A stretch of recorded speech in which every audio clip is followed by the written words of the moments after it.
Welcome again to another meeting of the W3C Music Notation Community Group. We're going to start off with an introduction from our sponsors, MuseScore. Thank you very much for sponsoring the reception and also for doing the videotaping. We are videotaping this as we did last year, and this will get posted on YouTube. Hope everybody is okay with that. Just make sure everybody knows that's happening. We have a lot of items to discuss briefly, and then we'll do a lot of discussion on the great question of how much can we automate layout in the MNX format. But some of the other issues we'll be discussing are reviewing the working process that we've used to date within the community group, possible issues to consider for active review in the near future. Joe will be giving a demonstration and overview of the MNX Generic format for general music notation, and we'll discuss that as well. I know many folks are not as familiar with that as the common Western music notation part, so we want to have some time to discuss that. And then we'll move on to the discussion of the layout questions of how much can the MNX Common format go toward standardizing layout in a more robust way than has been done previously by MusicXML or any other standard. So with that, I believe it is Daniel who will be doing our MuseScore sponsor. Hey guys, I'm Daniel, one of the guys that joined Thomas and the crew on the MuseScore team. I don't know if some of you may have heard that MuseScore has recently been acquired by Ultimate Guitar. And that's kind of a big shift in the company, but not necessarily the philosophy of the company itself. So MuseScore is, as an open source product, will continue to remain open source, will continue to remain free. What that does change is that it provides a lot more resources, a lot more support to the project. And as an open source product, not only for Ultimate Guitar, but for MuseScore, we want to become more actively involved in the standards. So as an open source product, standards are kind of the core of what it is that the product is about. And so hope to get more engaged and involved with you guys as we move forward. Great.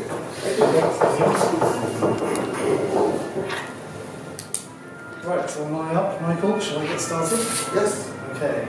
So yeah, the first little chunk is just to talk about how we are working as a group, to review the process and to float some ideas for other possible ways we could work together and to gather any feedback the group has. And also, just in case there's anybody in the room who isn't yet a member of the community group, and I think there may be a couple, I've got a slide in here. We'll just explain how we should get involved in the group, because it's a specific way that you need to engage with the W3C community group, and we just need everybody to know how that works. So this will only take a few minutes. So here is the process that we are following at the moment. Nearly everything is done through our GitHub repository. So we do have a mailing list, and we do, certainly as co-chairs, post announcements about meetings and that kind of stuff on the list. And also we, of course, outline this process on the list as well. But generally speaking now, the day-to-day work of the group is going on in the GitHub repository rather than on the mailing list. So we have issues, basically, just using regular GitHub issues. The idea is that any community member can raise an issue or contribute to any issue that's already been raised. Us three co-chairs, we meet normally every couple of weeks, and we review, we discuss a bunch of things. Among the things we discuss, we review the issues. As part of that process, we also identify the issues that we think should go into active review. So active review are the ones that we're supposed to be working on right now, basically, and we anticipate that they will then draw the focus of the community for a period of time until things have been figured out. Then once we reach a consensus as a group on what we should do, of course sometimes the co-chairs might have to kind of weigh up various opposing views and make a decision one way or another. Either we close the issue and say we don't need to do anything about it, or we create a pull request. In terms of pull request is basically a change to the spec that you can then track to a particular issue. So we've got a good audit trail, we know exactly why we're changing the spec and for what reason and who was involved in the generation of the ideas and the concepts that went into that change. So we use the label active review for that process, and then once we get to the point where we're actually doing something, it then gets the label PR review, pull request review. And again, the community is invited to actually look in detail at the pull request to make sure that it addresses the issue in the appropriate way. Triffin has appeared in front of me. And then once the pull request has been reviewed, the pull request is merged and the issue is closed. So that's how the process is supposed to work, and I think it's working pretty well at the moment. Just a couple of other things to explain. We have the idea of milestones, which are another sort of GitHub feature, basically. So we, as the co-chairs, review all the issues and stick them in one of 3 milestones at the moment. And again, we're open to suggestion if we need other milestones, but these seem to be working pretty well. So V1 just means it's going to be in we're going to target the first release of MNX. V next means we think it's not going to be in this release, but it will be in the one afterwards. And then uncommitted means that we have looked at it, but we haven't decided yet what we should do about it. You will notice that we don't actually have that many uncommitted issues at the moment. That's because there are a bunch of issues that I think we have as co-chairs talked about, but we haven't necessarily been completely diligent about making sure that they're all marked as uncommitted. So that's something that we need to improve, but we will, won't we? We're not very committed to uncommitted. We're not very committed to uncommitted. A good way of putting it. So, as I say, here is the process for getting involved in the group, and I would encourage anybody who isn't yet a member of the community group to join as soon as possible, basically, particularly if you have any interesting things to say this afternoon. It's a lot more convenient for everybody if you are a member of the group when you say your intelligent thing. So you have to join the group on the W3C website. It's easy to find. Just type Music Notation Community Group into the Google and you'll find it. When you join the group, you can either join as an individual, if you are just representing yourself, or if you represent a company. It is ideal if you can get your employer's say-so to join the group, and then you would then agree to the W3C Contributor License Agreement on behalf of your employer. That is the preferable way of joining the group. Also, if you are self-employed, yes, and your company and you have a company, please join on behalf of your company rather than as an individual. Yeah. The reason for this is all to do with the fact that one of the commitments that we make as a W3C community group is that all of the intellectual property that we generate collectively has to be free for anybody to implement, which means that what we don't want is any of our employers turning around and going bananas when they find that they think we've given away something we shouldn't have done or whatever. So basically you have to get it all agreed up front, and then that way, once you have agreed to the license agreement, either on behalf of yourself or your employer or your own company, then at that point you understand that whatever you're contributing is free for the group to use. It's also very important that you have an account on GitHub, because that's where all the work of the group is going. So if you don't already have an account on GitHub, you should do that too. Here's a thing that not many people have done, but I would like it if more people did. Go and add your GitHub username to the contributors page on the community group wiki. So there is a page on the wiki that lists all of the contributors in the group, and it's got a little space for a photo, if you want to put a photo in, a website, all that jazz. But what's really, really helpful to us when we're coming to look at who was involved in the ideas behind particular things is knowing how to marry up GitHub usernames to people. And we know many of the GitHub usernames, of course, of the people we see on the group often, but it would just be really helpful if you would do that. So please go on the contributors page on the wiki and do that. To make sure you keep up to date with the discussion as it's going on the repository, there's sort of 3 levels of engagement with a GitHub repository.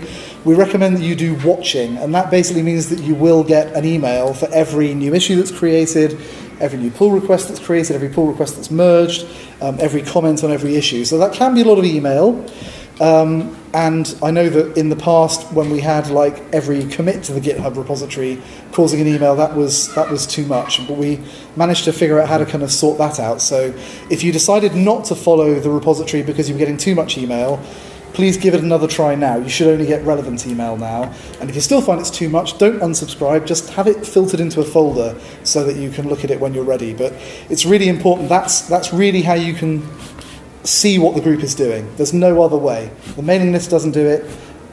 tracking things in GitHub is the only way. So unless you're going to, even I think visiting GitHub doesn't really help, because you just look at the list of issues and you can see how many have got comments, but it's not really very easy to see which ones are being commented on right now. So watching the repository is definitely the recommended way of doing it.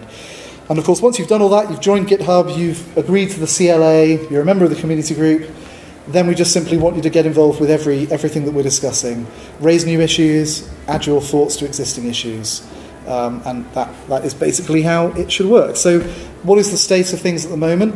As you can see, we've had, I think there are sort of about 90 issues. There have been a bunch of pull requests as well, and pull requests get the same numbering system as issues, so I didn't count them properly, but we've closed quite a lot of issues already. We need to kind of be a bit better at putting things in milestones, as you can see, but I really feel, I think the co-chairs agree with me, that we've been really, really happy basically with the level of engagement we've seen recently in the issues that we've been identifying for active review, and even some issues that we haven't put into active review are generating a lot of interest, and it's been really fantastic. So I think we would all want to say thank you for your level of engagement and involvement in the process so far. It's really helps us, and hopefully will improve everything as we go along. So we were just talking before the meeting today about other ways that we might want to get involved. Obviously, at the moment, we have a meeting that we do at NAMM. Was this year the first one we've done for a while? No, we had one before, but it's got a lot more interest. Yeah, we had a lot more people. We had 20 people at NAMM, and before we've had maybe 10 or 12. Yeah, and so obviously this has also been, first for MusicXML and now for the community group, this has been our biggest meeting. And it's not quite as big this year as last, but it's still really great, so that's fantastic. But obviously, NAMM's in January, MESS is either in March or April, so maybe there's other opportunities for us to try and get a bigger group of people together, either online or in person. So we thought that, how would the community feel about us trying things like maybe doing, because, we as the co-chairs meet via Google Hangouts, maybe we should have a community Google Hangouts. It probably wouldn't work with video. It barely works with video with the three of us, but with audio, it might work. And so maybe, one of us co-chairs could screen share and show the GitHub repository, and then we could have a conversation that way. That might be a way of doing it. There is also the possibility of doing more in-person meetings. Joe has offered on behalf of Noteflight their offices in Boston as a space that we could use, and we at Steinberg would be happy to either offer our offices in London or in Hamburg to use for meetings. So that's another possibility. We could do more in-person meetings depending on whether people feel they can travel. Obviously it can be difficult to get approval for travel budgets and all this kind of stuff, but if there is an appetite for it, then we have venues available. And the other idea we had is that maybe it would make sense to make those meetings, or to additionally have meetings that are around a certain theme. So, for example, this afternoon we're going to spend quite a lot of time talking about layout of MNX Common, or to what extent we can do layout in MNX Common. And maybe not everybody, I hope everybody in the room is interested in that, but maybe not everybody is. We'll know if anybody walks out, I suppose. But it might be that, for example, it would make sense to have a meeting about a particular aspect of MNX Generic or something like that, and so maybe it would make sense to do that. So I wanted to throw it open to the floor to see if anybody has any feedback about the existing processes on GitHub, and also any other ideas or feedback on these ideas for ways that we might get together more with each other. First of all, your hint to especially subscribe in the wiki was a good one, because all of a sudden the email somehow disappeared, and I said, what's going on? But I wasn't, because there were so many emails being flooded, so basically at the beginning just throw them away. Sure. So this was very good. Yes, you definitely need to watch the repo, otherwise it will look like we're not doing anything. Yeah. But there's a lot of stuff going on. There's some great discussion, and the more the merrier on the discussion front. Yeah, is the current issue process working for people? Or are there things we should change, improve, stop doing? I have a thought, which is in the web audio group, It's often been helpful to have what we call informative pull requests. These are not pull requests that are intended to be actually merged to the repo. They're pull requests that show exactly how a change might work.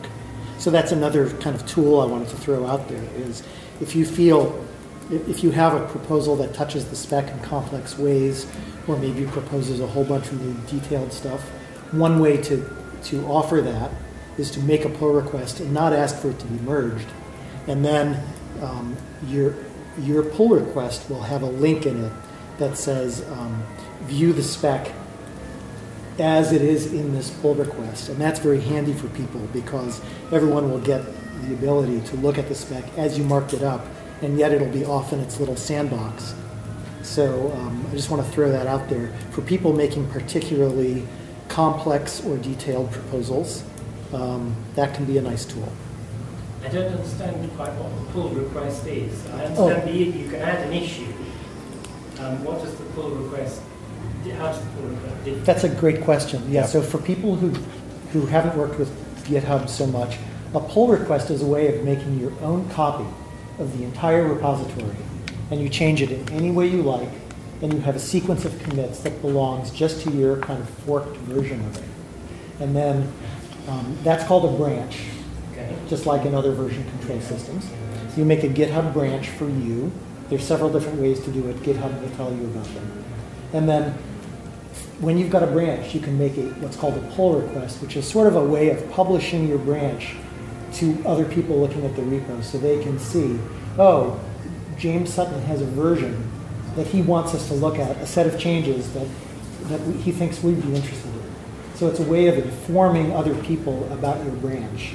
And then with that pull request comes some tools, like they can look at the spec as it would be if your change was accepted. They can look at a diff and see all the detailed differences things between that you did.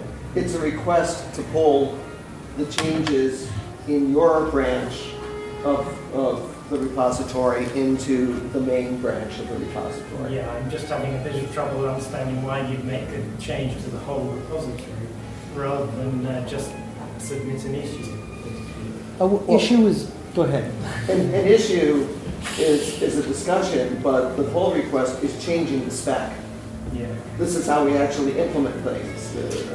Because don't forget, there aren't many files in the repo. It's basically just the spec.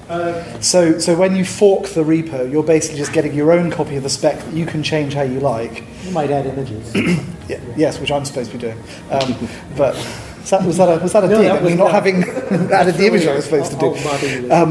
Yeah, I bet you will. But no, that way you can then, as Joe said, you can make the changes you want to make directly to the spec. When you commit them to your branch, you then can press a button that basically makes a pull request. And that itself does make an issue or something that we can find in the issues thing. And you can write a thing, say, hey, we should add this thing that allows us to do, nose flute music in MNX Common or something. And then we... merge if you wanted. Exactly. We do the merging. And there may be multiple pull requests for the same issue. Like you and someone else might have totally different viable solutions, and we compare them. Joe, one question. You just mentioned shortly, we pull it in.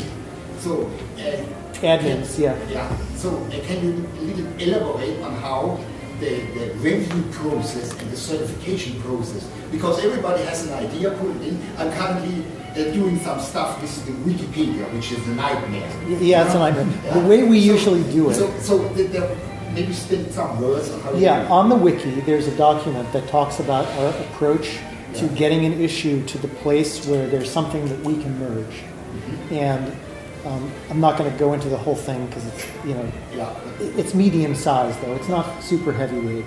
The general way we want it to work is that we open an issue, there's discussion without that sort of at a high level of what approach is going to work. Mm-hmm. Then, once we get some consensus on the approach, we put it into another stage where someone's working on the detailed changes to the specification that are going to implement this request, to implement the approach that we decide on. And then ultimately, we merge that after reviewing it again. So there's kind of like at least 2 rounds of review. There's agreeing on an angle, and then there's agreeing on the implementation of that. And one of the reasons I tend to sort of pipe up and say, let's make the proposal as minimal a change as possible, is because, you know, the bigger a change you make, the bigger a discussion becomes and the more new threads it pulls in. So. Yes? On another level, we have the charter. We have a charter. I linked to I wanted to look at what our charter says, and my link took me to a wiki page where we can discuss the charter. And on that page, there's a link back to the current charter. Right? I'm asking myself, if I wanted to change the charter, for example, would I do that on the wiki page that's supposed to be doing it? No. Charter changes. So first of all, a little background on charters in W3C. So W3C has this formal system of chartering groups. Shall we move this? Yeah, so charters exist so that the W3C and the group that is being chartered have a common understanding of a goal and a time frame. And the charters exist to keep the work of the group from kind of diffusing in lots of different directions, which is a natural tendency. Like without a charter, almost any group, without a shared focus, any group will tend to do that. So the W3C asks groups to create these charters, and in most groups, the lifetime of a charter is like 2+ years. They don't typically renew or revise the charter until the old one runs out, or unless there's like major shared unhappiness in the group with the whatever the charter is. So, you know, changing the charter isn't a matter of going into the wiki. It's a matter of achieving some consensus in the group that, oh, our goal has changed. And that's something that's a little bigger than, you know, putting an issue in the repo. It's kind of like a very big thing that's not often done in these groups. Yeah. I'm not saying it can never happen. Yeah, but Yeah. If I, for example, found the charter think the charter needs changing, then how do I do that? Do I go to the wiki page and make a... I think a good way to approach charter changes would be to maybe correspond with the chairs and ask sort of what's the best way to phrase it or put it, and then ultimately it would culminate maybe in an email to the group. Yeah. That's my guess. I mean, or would it be better to have a public discussion about what the charter should be? well, once there's an email to the group, there would be but I'm just pointing out that revisiting the charter is not sort of a continuing activity that most groups engage in, because it's circular. It creates a lot of... It tends not to be productive. Thrash. So It's something you don't need to do. Right. Any other... Yes, Alexander. I'm not signed up for the course. I corresponded with Daniel recently, and I wrote him that I'm a bit disappointed with the development of the group, and he wrote back, he thinks that unfair. That made me think maybe I'm missing something. And I have before me now the issues list from the MNX repository with 55 open. Does that sound correct? Yep. Yeah, it does. Assuming that in recent days and weeks I browsed that and I went through the threads that I found interesting, should I assume that I'm reasonably up to date with the discussion? Yep. Okay. well, you'll have missed. It shows you the open issues, but That's you true, will you'll have not missed the closed have seen ones, the closed issues. Where would I see those? Well, you can read the spec. Or you can look under closed. You can see the closed issues, but you have to actually do an extra step that GitHub. It's like it's in a grayer font. It's not I as. would do that inside of GitHub. Yes, and of course anything that is closed. Maybe someone could show me how. Sure. Yeah, anything that is closed is also it's either been reflected in the spec because we accepted it, or we closed it because we're not going to do it, and then there won't be changes in the spec.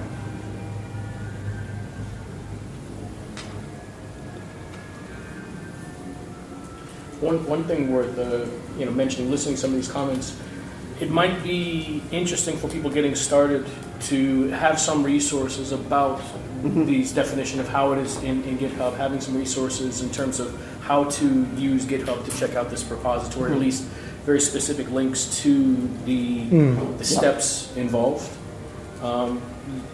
That's something I think that would help a lot of people getting familiar with it in terms of also understanding how GitHub works.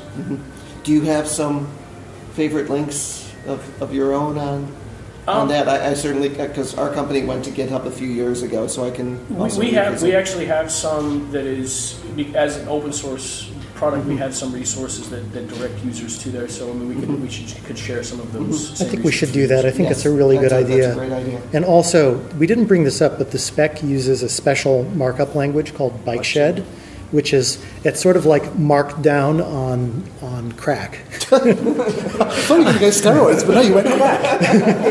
Unexpected. No, it's really useful, but it's got a lot of angles, and there's good documentation for it. But in any case, BikeShed is also something we should tell people about and direct them to the documentation for. Good. One last point when you're talking about the idea also of themed meetings. Yeah. There's a lot of the stuff that you're talking about specific themes within the spec, but it could also be interesting to look at themed use cases for this. So as an example of combining the themed meetings with the themed use cases plus a location, for example, Midwest. Conference. So at Midwest, having things focused there on the types of ensembles, the types of scenarios, the band and orchestra, for example, specific use cases of that, where you could have also that opportunity to get insight from a different segment. In a way, that's kind of like what this is. Exactly, yeah, in a completely different segment. In that case, you could actually have insight from direct use, the actual composers and so on.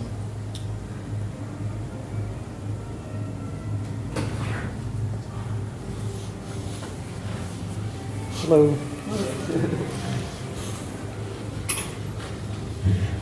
One question. I see that there are some discussions on emails. Should they also be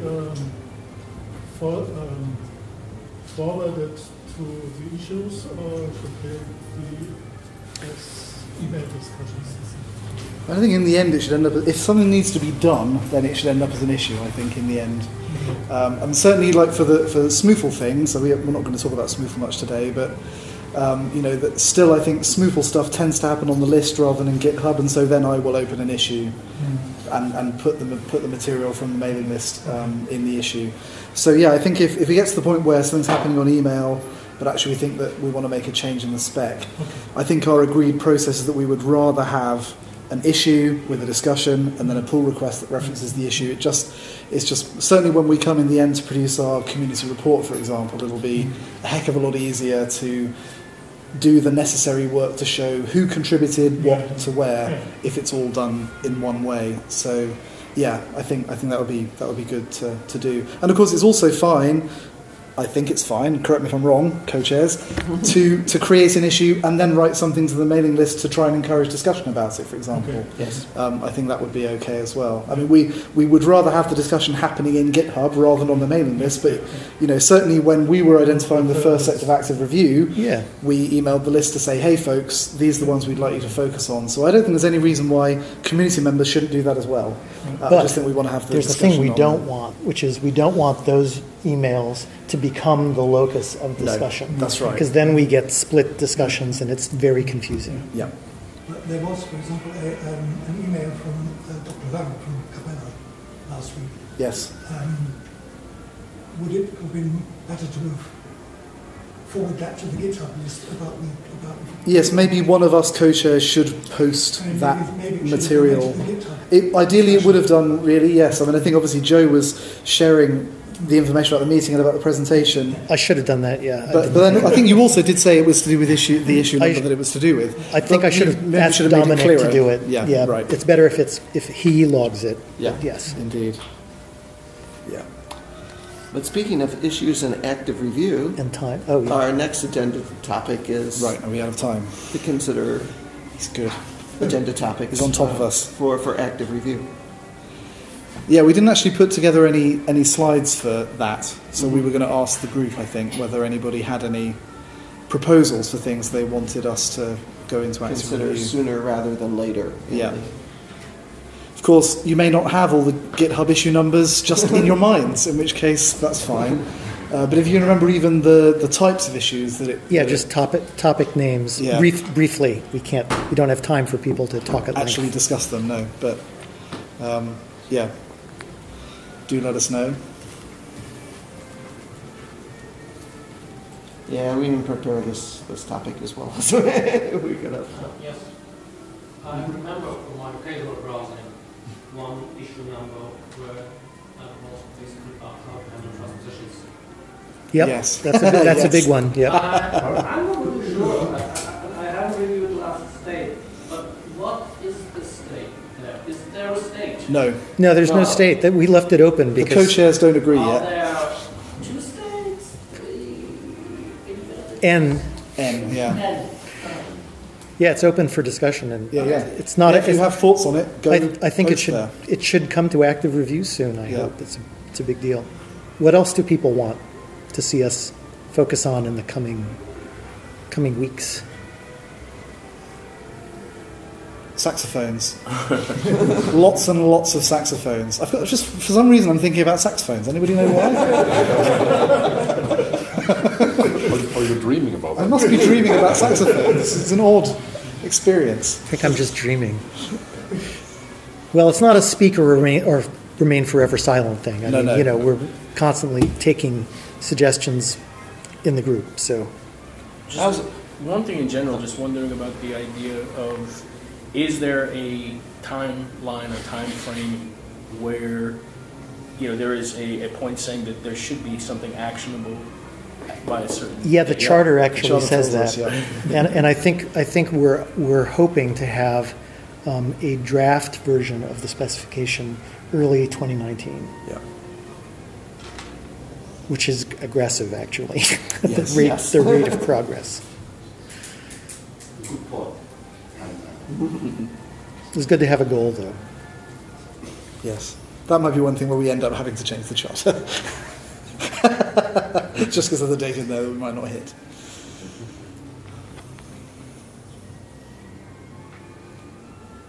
Well, we can move on to Agenda the Meister. next topic, which is the MNX Generic.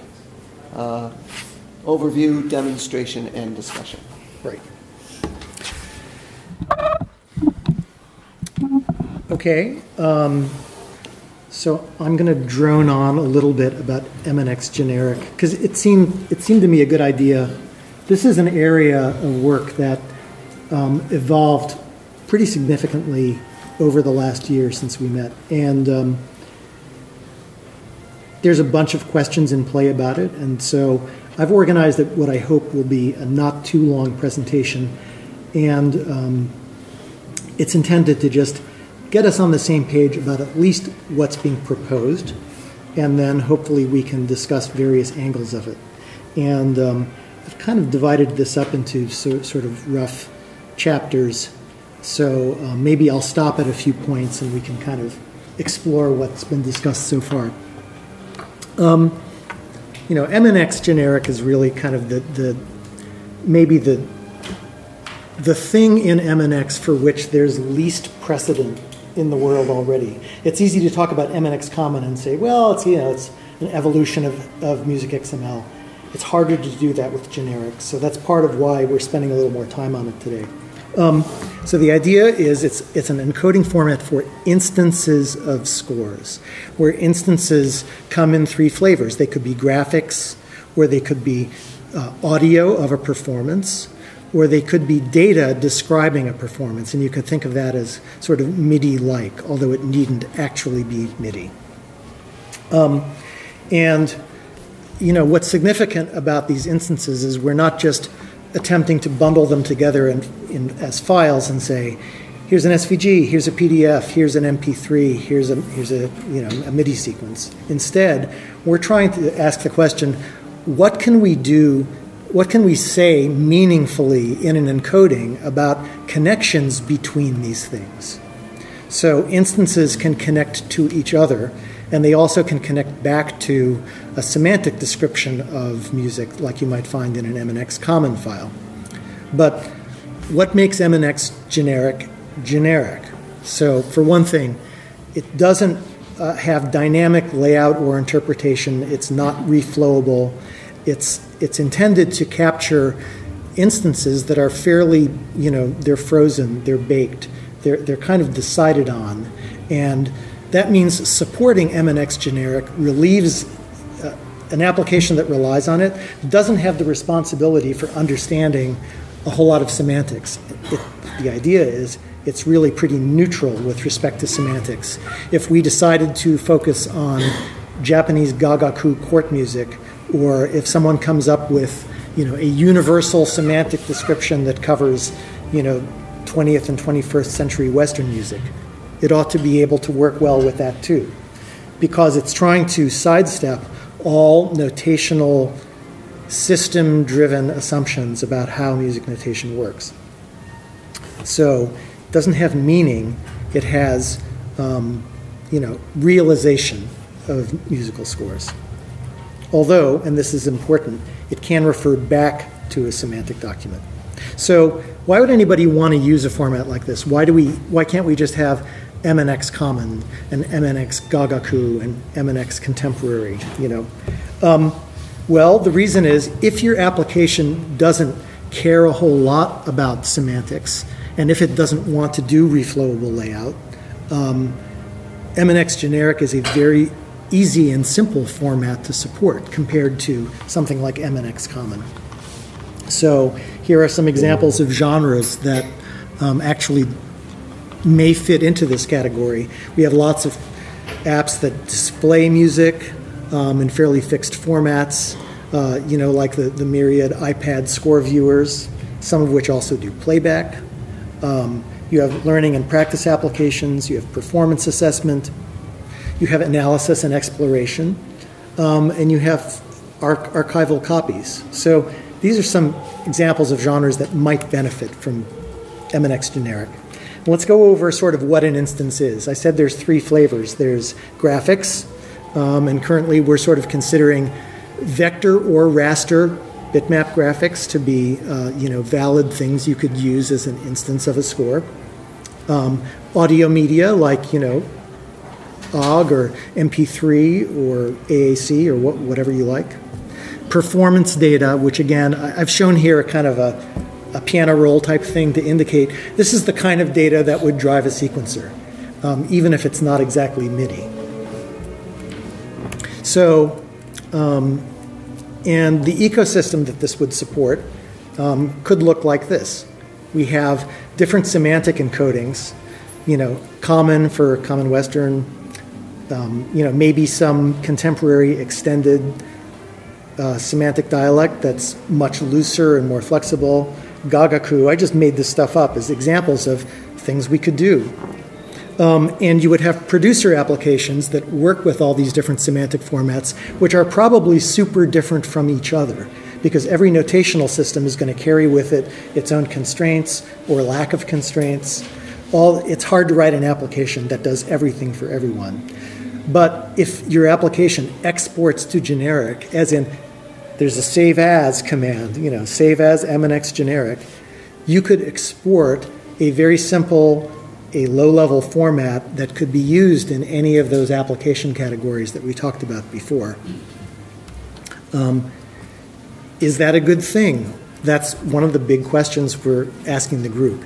How important is this to our ecosystem and to the community?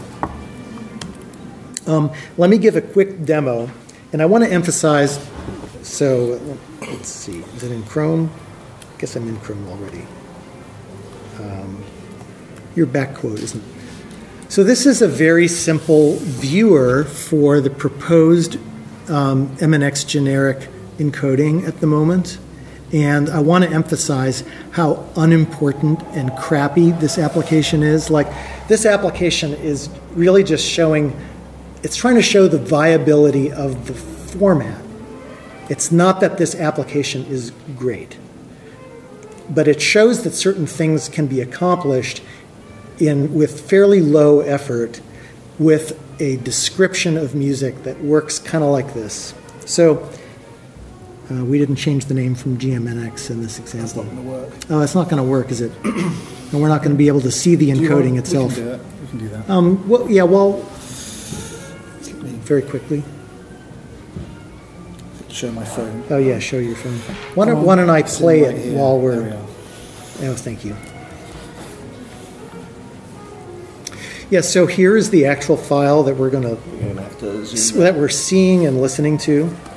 I guess I'll zoom this up so we can see it. Who cares what's in here? Look, there's a bunch of there's a semantic description in there. There's a bunch of mappings between graphics and semantics, and there's a bunch of mappings between performance data, and this is sort of MIDI-like performance data, and all that stuff. What does this let us do? Among other things, you can make a viewer that doesn't have a whole lot of complicated stuff under the hood. So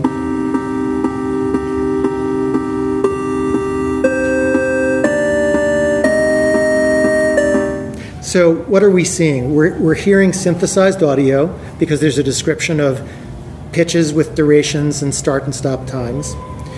We're seeing a correspondence between a time dimension for the performance and a time dimension in the score. We're seeing some interactivity because we've got enough information that we know, say, if we click on a particular note, it corresponds to a particular event in the synthesis. So I'm clicking these notes in the melody line, and they're being synthesized. Now, this is only one flavor of application that one might choose to build on top of generic, but it's using that information. And I want to show quickly another couple of examples that give some sense of why this is more broad and flexible that in some ways than relying on MNX Common. So here's an example of Jewish cantillation from the Old Testament. I can't actually read the Hebrew, sorry to say. My parents didn't teach me that. But let's check this out.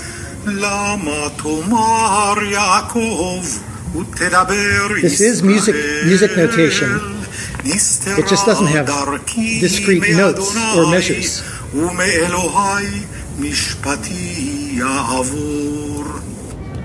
So here too, we've got an MNX file. Whoops, that's interesting. Let's try it this way. There we go.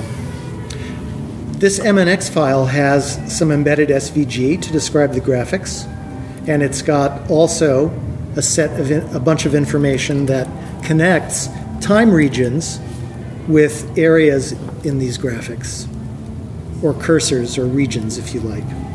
So exactly the same file format is supporting this experience.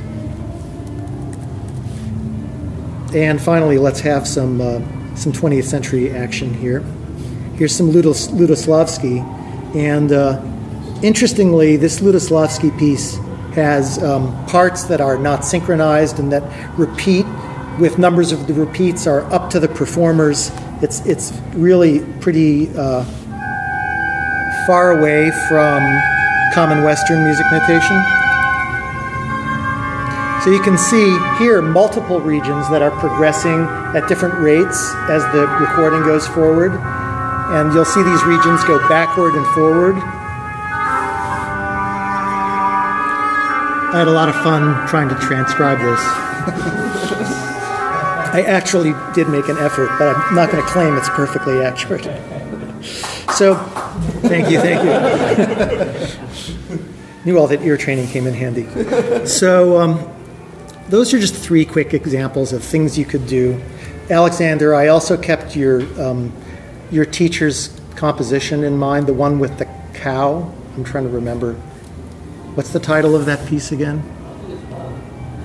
Yeah, well, I didn't have time to work on that, but I believe that one could construct a mapping for that piece also. It was a useful example to refer to mentally. Anyway, back to the thread here. So let's talk a little bit about some of the concepts in generic. There are regions where we connect a region of time in the performance to a region of space in the graphical version. And this is sort of a pretty coarse-grained thing. It doesn't tell you exactly at a fine-grained level how that mapping works. But you can break it up into pieces, and that gives you much more descriptive power. So you can have as many different regions that connect as you like. If you want to have very accurate mapping of regions of time, regions of notated time to regions of audio time. If you have a continuous mapping, like we saw in some but not all of the cases that I just showed you, you can have something called a cursor in MNX Generic. And a cursor, the name's a little deceptive because it sounds like, oh, it's a moving line that goes from left to right or goes in some direction. A cursor is actually a little more general than that. A cursor is a mapping, a two-way mapping between points in time and points in space. So, for instance, think of a cursor in reverse. I could click on the score and pick a time in the recording. And that's also a cursor. A cursor is not just a thing you display. It's an understanding of how space in the score relates to space in the performance. Yes, Alexander? When that example with picking up the score and jumping to a time recording, what would you... Sorry. Unrelated, this conference room sucks. Yeah, it does. I'm sorry. I can mostly hear you. We can pass around the mic, too. If you bring that example with clicking into the notation, into the graphical notation, and thus jumping into a point of an audio file, how would that work, for example, with a subfield? Yeah, it would be challenging. Several points in the audio file that correspond to one. I'm going to come back to this point. I have some slides about it, but I don't have a great answer for you. So here are here's an example of multiple recordings, and the mapping from each recording to two graphics could be distinct. We can't assume that all the recordings will follow the same timeline, so the mappings are unique in some sense for each recording. Did you have a question? Yes. I'm sorry, yes. Just an idea, could you use that also to have a synchronization between the movie and the sound score? Yeah. Yes, and this, I think video does need to be part of this picture, and it's one of the no pun intended. Big gaps. Yeah. It wasn't intended. So let's talk a little bit about a tool that may be useful here, notated time. And notated time is a way of abstracting from performance time, which is literally the clock time during audio realization of music, to some notion of ordering in the score. And that ordering is kind of, it's really pretty disconnected from the notational system. Ordering in the score just means if you have a score that has a sense of some things are before other things, notated time is a way for you to talk about that axis of progression in the score. We don't assume that it's whole notes or talas or whatever, or seconds even. It's really an abstract unit that just progresses as the score progresses. And believe me, not every score may have a concept of notated time. Do you want to use the mic? I think there's so I much think it's noise. getting so bad out there that we should do that. So, sorry, a little more formality. We have other mics that work around. Yeah, there are a couple more. Yeah, so why do we have this concept? Well, for one thing, multiple performances can share the same notated time axis.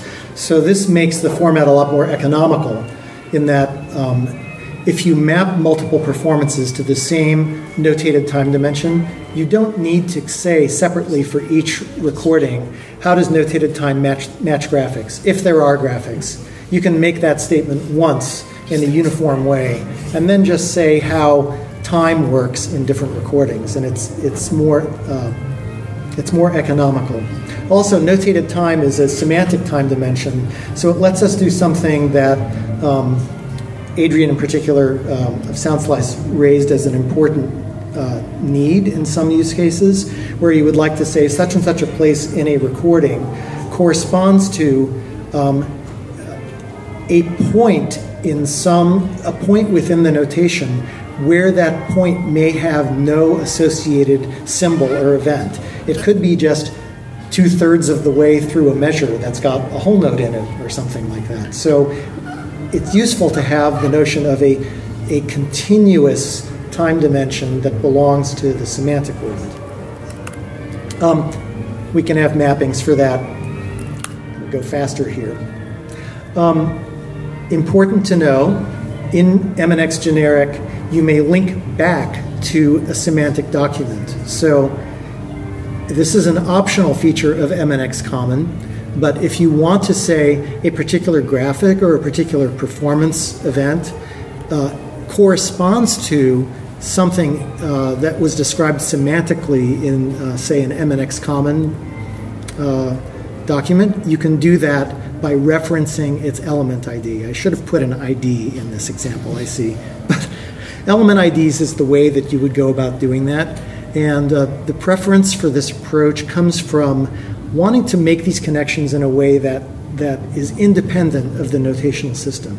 So when we have other things besides MNX Common, we can make these connections in the same fashion using the same mechanism. Yes, Alexander. Tangible. Use case for why we want to do that, this backlinking to an existing semantic. So you obviously have a semantic description of the music, and you have a generic of music. Why? Yes. If you have the one and you have the other, why would you want to backlink from the more generic one to the? Let's say that you are creating an ear training or a dictation application of some sort, and you want to connect, say, an event in the graphics and that you can hear, and know that, oh, that is a half note with a discrete pitch of F4. And that's semantic information there. That's semantic information. It may not be available in the instance. The instance may not know anything about how this thing was notated originally. So this is a way of surfacing the semantic information in a place where an application using the generic document can get it. It's up to the application. The application might have a little... Yeah, tangible. I'm sorry, I didn't really... Let's say... Well, yeah, go ahead. Just in the ear training example, that would free the ear training app from having to figure out how to render music notation semantically.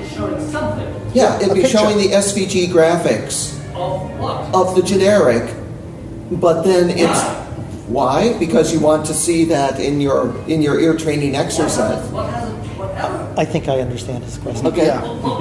Let's say that you want to show dialogue that says you took dictation for this thing as a quarter note, but actually it's a half note, and the pitch is such and such, and that information is not available in the graphic. I agree. We would already be showing the graphic. I get it. That's a tangible. I think that's a tangible example. Can I?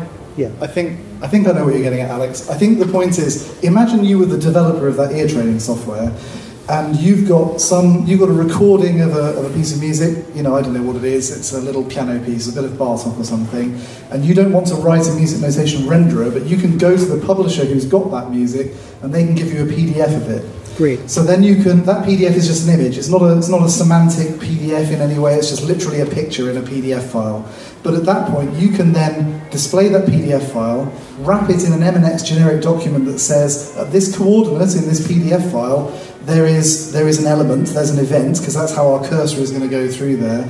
And then you can say, okay, well, I don't, it's still useful to me to know that that's an F and it's a half note or a minim, but I don't need to then actually write a renderer in order to then be able to click on that note and make it sound. Follow-up question.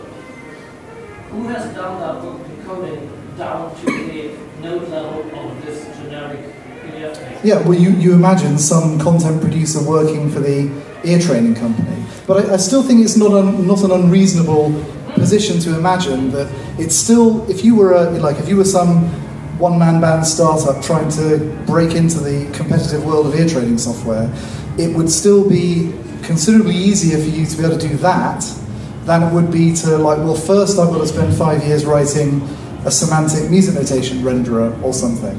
You know what I mean? So it's basically a way of, I still need access to semantic data about music, but I don't need the computational effort expense of rendering it in a dynamic fashion, so I can... You don't necessarily have to start with your own rendering. Exactly. And you can I do... mean, there are, I guess, open source projects out there. Yeah, not that do this. No. Okay, but no, I don't want to back it up. And the idea is you do save as MNX Generic in your favorite notation editor, and you get this. That's the dream. Just a dream. So how is this stuff packaged? We're stitching together MNX Common and MNX Generic files using a very kind of lightweight schema called MNX Container, which is really just a way of saying, oh, we've got all these different assets that make up a score, and they go together in such and such a way. And you can have separate files that are broken out and just refer to those files. Presumably they live in some particular folder system, but we're not going to prescribe what those are because folders are very problematic on the web. Or you can bundle them together in one file and sort of put certain assets like audio outside that you probably would not want to embed. And then you get element references that go between these different assets. So an MNX Generic document, would definitely refer to elements in SVG if there were graphics. It would refer to time ranges in audio. It would refer, if necessary, to semantic elements in an MNX Common score that was packaged alongside it. So what do graphics look like in MNX Generic? Well, there are one or more SVG files, and every SVG file you really could just think of as being a page. Where a page is some bunch of stuff that the creator felt went together well in a kind of visual unit. We might need to make these visual units hierarchical somehow, but at the root of it, the graphic piece of MNX Generic is a page of graphics. And yes, SVG is a vector format, but it's very, very easy to embed bitmap graphics in it. So for instance, that Ludoslavsky example I showed you before, that's a scanned score. The only extent to which that's SVG is that some rectangles were added in SVG to identify different regions of it.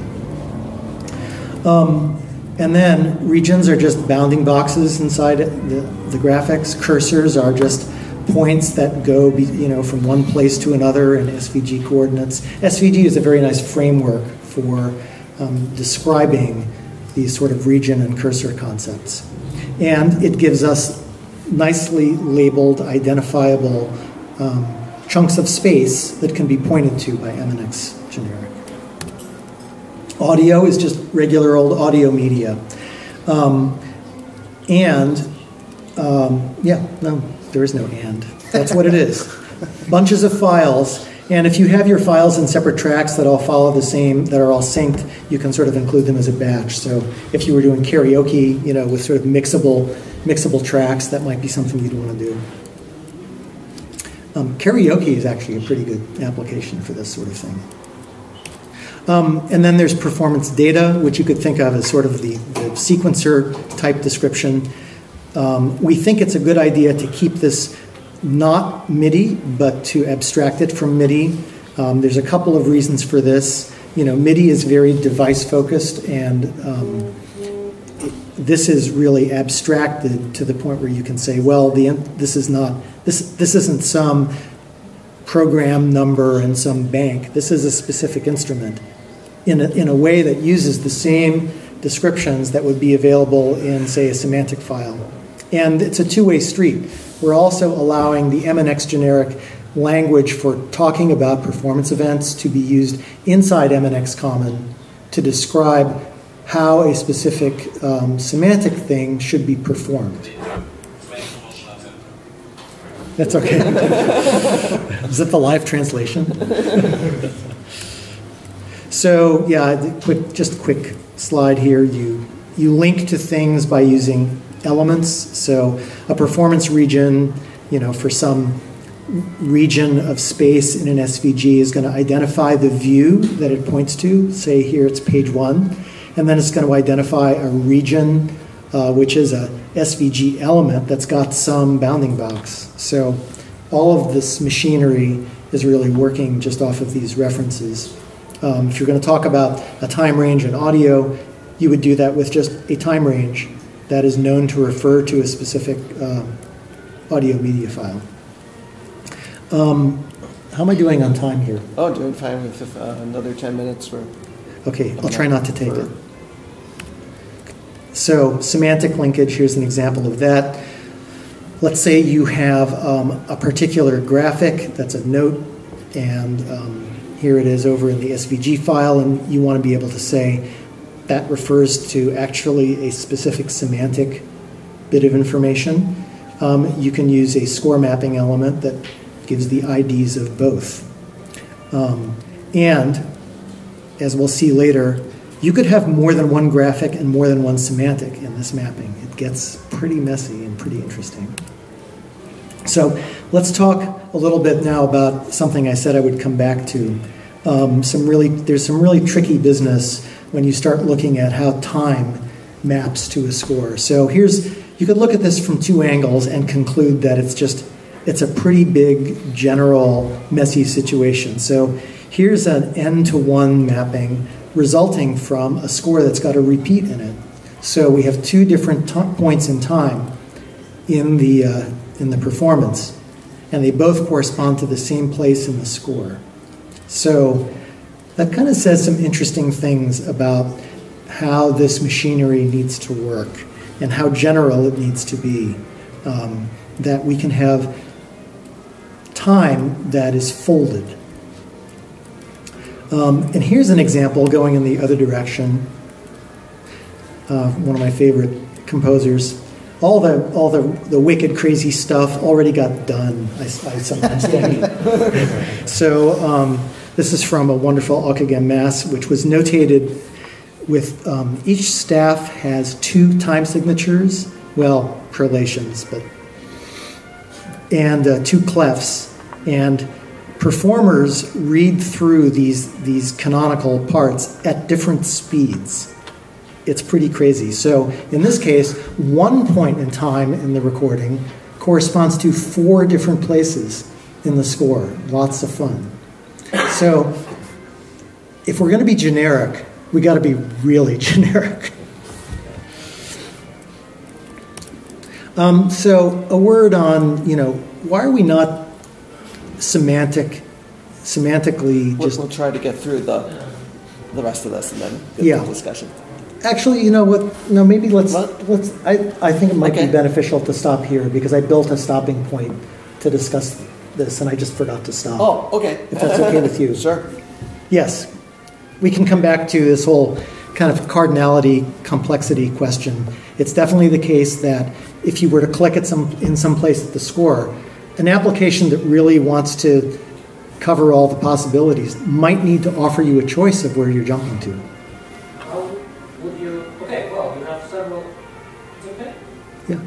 We can hear you. I can. No, I mean, is it okay? Yeah. Yes, absolutely. Then let's stop and talk about this question. It's really interesting. When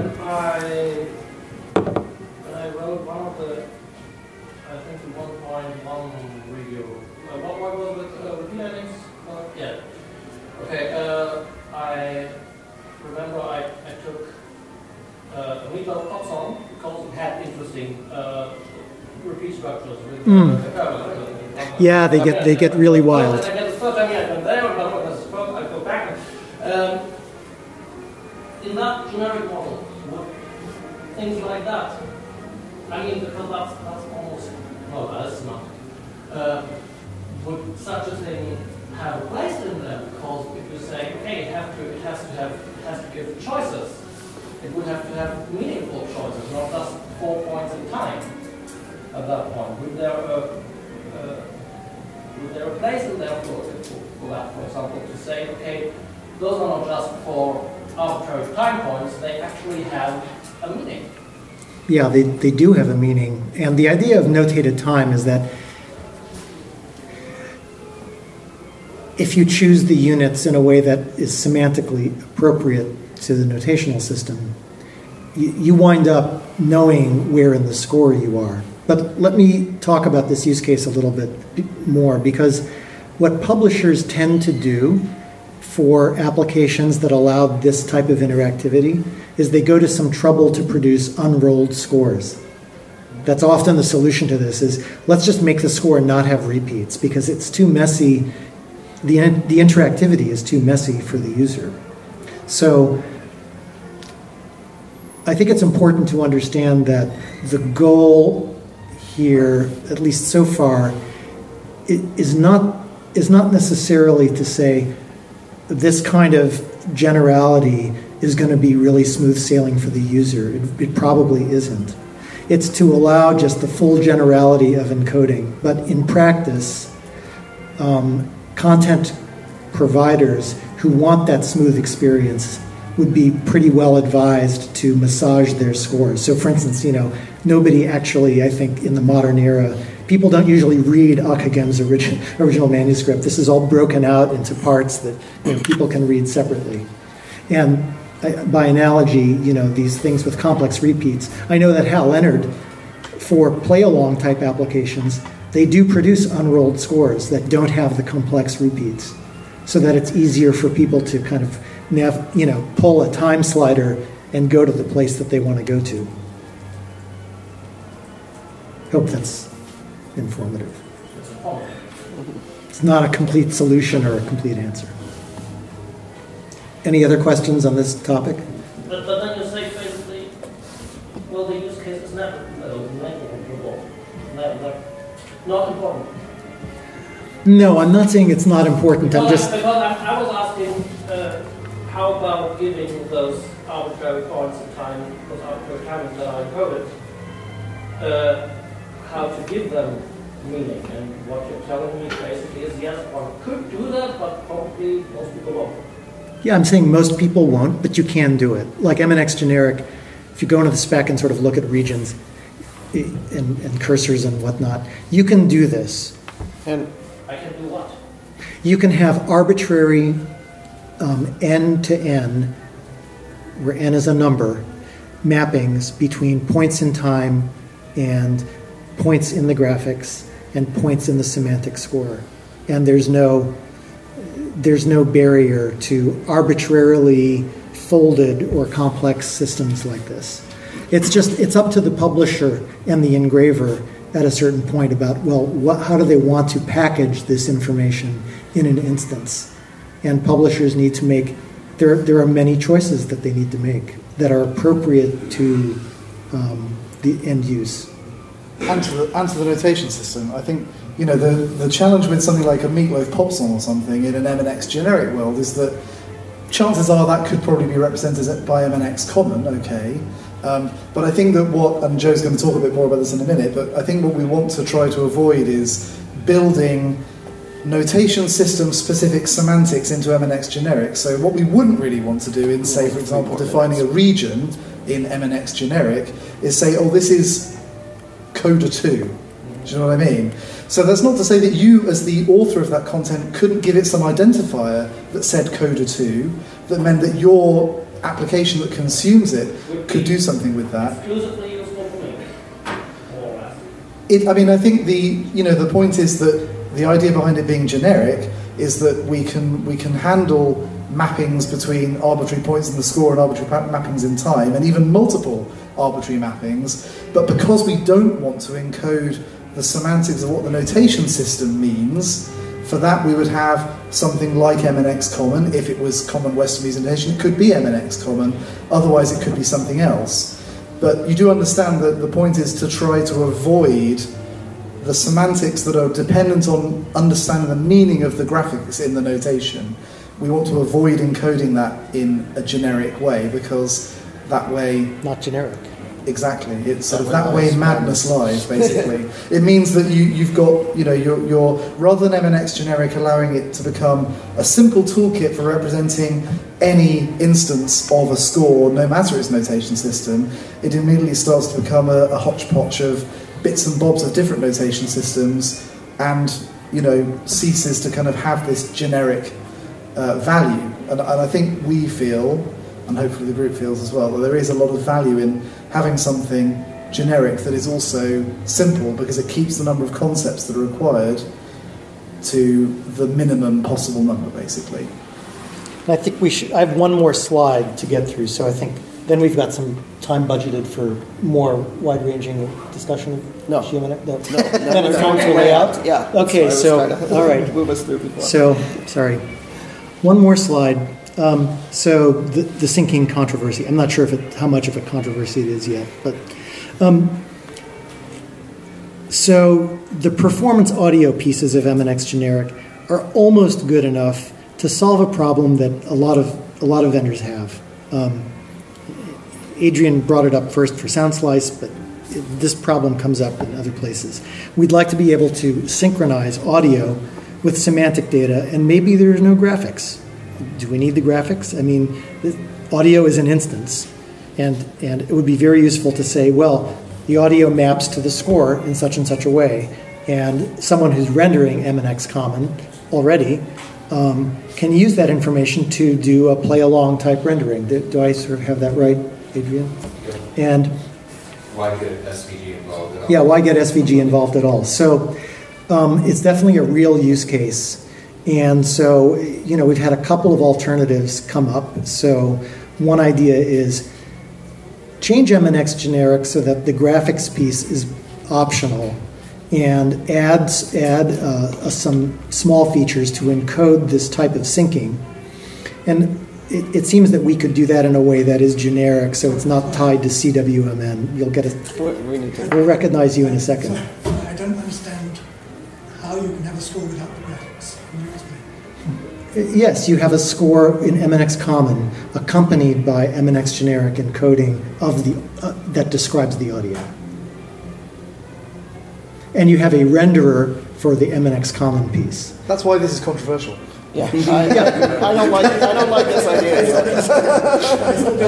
Yeah. Well, we're gonna talk about the alternatives. So this is just one approach, right? Another approach. So, like, you could well have a library that's rendering MNX Common dynamically and doing reflowing, and you want to have descriptions of audio recordings, and you want to be able to know at a given point in the audio, where am I in my MNX Common rendering? Another way to go here would be to sort of import some of these bits of MNX Generic and use them in the MNX Common score to talk about recordings and talk about syncing. And then another way to go, and James, I think this is sort of what you've been proposing in your latest issue, is to sort of come up with a brand new profile in MNX Common that has sort of syncing concepts that are unique to CWMN. So this is, I think, sort of the latest and newest angle on MNX Generic, and I wouldn't say it's resolved at all. But anyway, that's what I've got. I don't know if we have more time for discussion. Nope. It sounds like we don't. Not if we want to give layout, it's will do.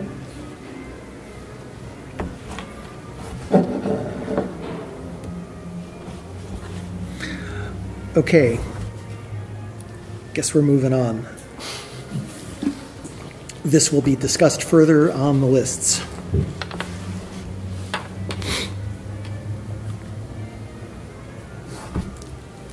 Okay.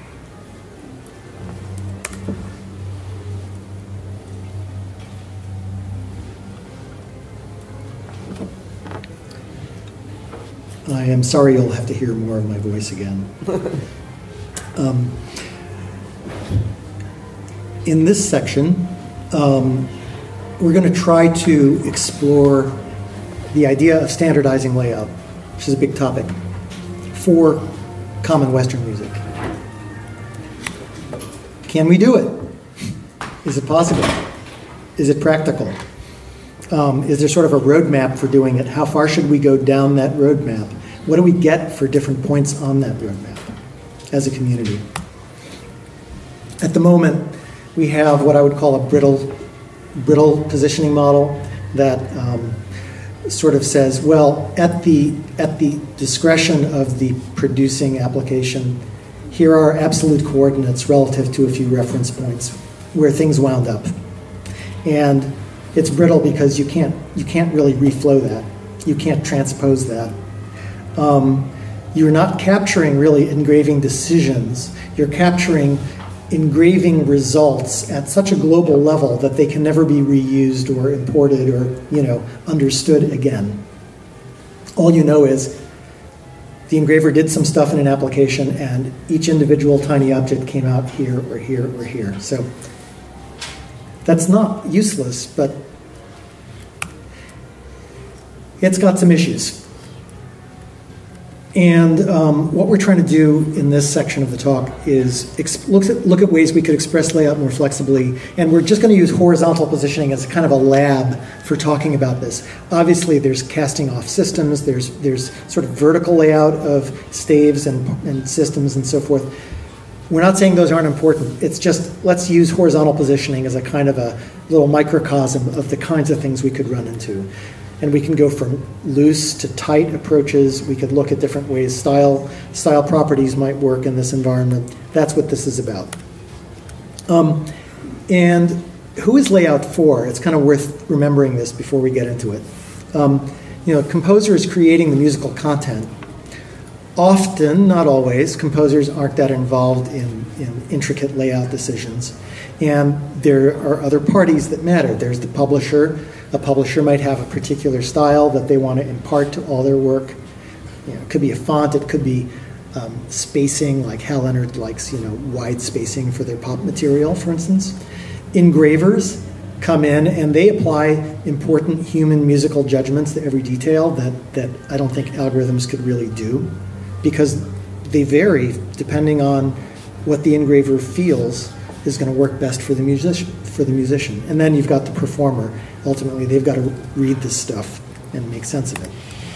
And here's an example of one bar out of a Bach fugue, where we have some really interesting, possibly unorthodox, ideas on how to sort of shift and align voices. There is one collision that needed to be rectified in these two notes, and the engraver decided to line up all these other ones to sort of make a certain decision about what was musically important to emphasize in this bar. And we're not here to decide that this was a good or bad way of laying it out. We're here to say whatever the engraver and their publisher decided, we'd want to preserve that if we moved this from one place to another.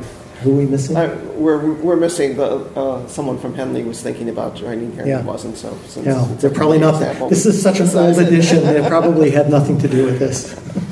This is my old dog-eared, well-tempered clavichord. So, how far down the list? How far down this path could we go? There's sort of different levels. We could have, the Wild West, anything goes.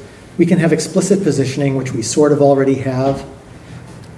But then there are more interesting places that I think we could get to that are worthwhile. We could start, instead of talking about positions of objects, we could start talking about how much space are they asking for? And that's where I'm going to spend a bunch of time today, to see if there's a common approach or vocabulary that seems useful. We could talk about how to allocate those requirements based on algorithms. So I don't really need to talk much about the Wild West. I think we can all imagine that what it means is anyone can do anything. We're pretty darn close to that now, because even though MusicXML gives us this explicit positioning, applications aren't required to either emit that information or make use of it, and so lots of them don't. There's explicit positioning. We already kind of talked about that as a concept. It's pretty brittle. We could improve on it relative to MusicXML, but we can't really make it more flexible in the end. So let's go further, and I'm trying to keep these slides to just giving us a vocabulary for talking about the problem, not prescribing how we do it, but let's see if we can arrive at some sort of shared concepts that are helpful. You know, consider an event, or it could be a direction, and it takes up some space. And we could say, well, that space lives in a box, and there's an origin inside the box that gives us something to hold on to as a way of describing this box. And I'm sort of borrowing a bunch of vocabulary from a person named Gourlay. Do you remember his first name? John Gourlay, who's kindly agreed to share his paper from long ago with us, and that's available in the issue that talks about layout. So I've borrowed a lot of his terminology. It's not that these are not the words I would have used before reading the paper, but I like them. So if we use boxes, we can start to begin to talk a little bit more clearly about layout, and I think it's a nice tool. A big thing with boxes is they begin to let us talk about if we have a pair of objects, events or directions, I'm just going to say objects in general to refer to either of those, we can talk about how close they can get before they hit each other. And Gourlay calls that a blocking width between objects, which is a nice kind of term. It says one object is going to block the other one from getting closer when these objects approach each other less than a certain distance, physical distance in the layout. So blocking width is sort of, it uses boxes as a primitive to figure out what it is. When two boxes collide for adjacent objects, you found a blocking width between those objects. And boxes can interact in some pretty interesting ways. So, you know, in this simple example, it's adjacent events, but of course, you know, we're not as naive as that here. We know that boxes belonging to distant events or directions can collide. And I talk about lanes here obviously these collisions can sort of go between dissimilar kinds of objects. So take lanes as sort of a fiction for just simplifying this world a little bit. But if you imagine lyrics or chord symbols existing in a different lane from notes, obviously you can have collisions between those that are going to affect the layout of the notes. So this business of boxes interacting is kind of a more complex problem than just looking at what's next to what. Another nice piece of vocabulary from Gourlay is sims, or simultaneities for long. And a sim is a horizontal extent between events. So, you know, he leaves the definition of sim a little bit vague. I prefer to distinguish it from an event and talk about it as an extent. It's not a point. It's something that covers some amount of distance. And at the outset, you don't necessarily know what that distance is. But a sim, it goes from the start of one event, one set of simultaneous objects, to wherever the next set is. Some of the objects, by the way, can be things like measure boundaries, so those are kind of edge cases. And here we have a simple polyphonic example.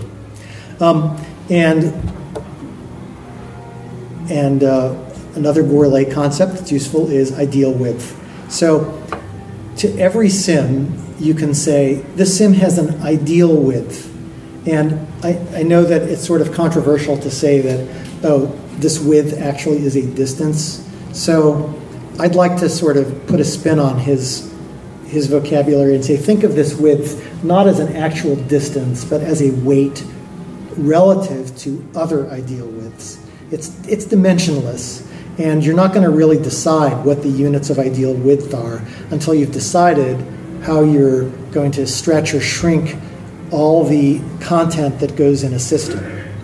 And maybe you don't have a system, maybe you have just a single flowing strip. Even that's a system. You're going to decide on units for your ideal width. So I don't want to get too embroiled in the notion of, is it ideal or is it a width? It's a weight, really, a proportional weight. And we might say that a sim has a proportional weight, an ideal width.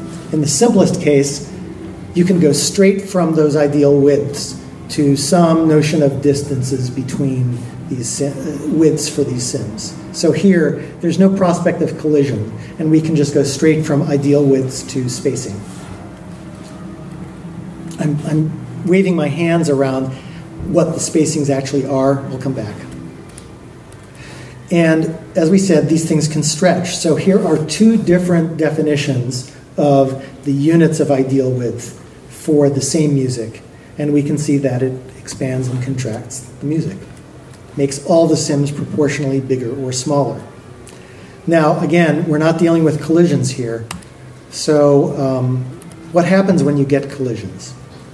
You need to do the stretching, shrinking thing, but you also need to take blocking widths into account. So here on the left, we've got a fairly shrunk layout, and blocking width is dominating the spacing of these two first events.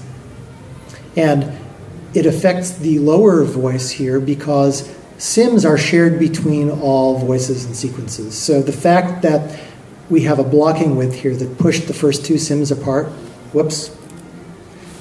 also affects the way that the lower voice is positioned because it belongs to the same sims. Over here, we've got a more widely stretched layout, and so blocking didn't come into effect. So the idea is take the maximum of the sort of stretchy ideal width and the blocking width, and you know how much space your sim should get.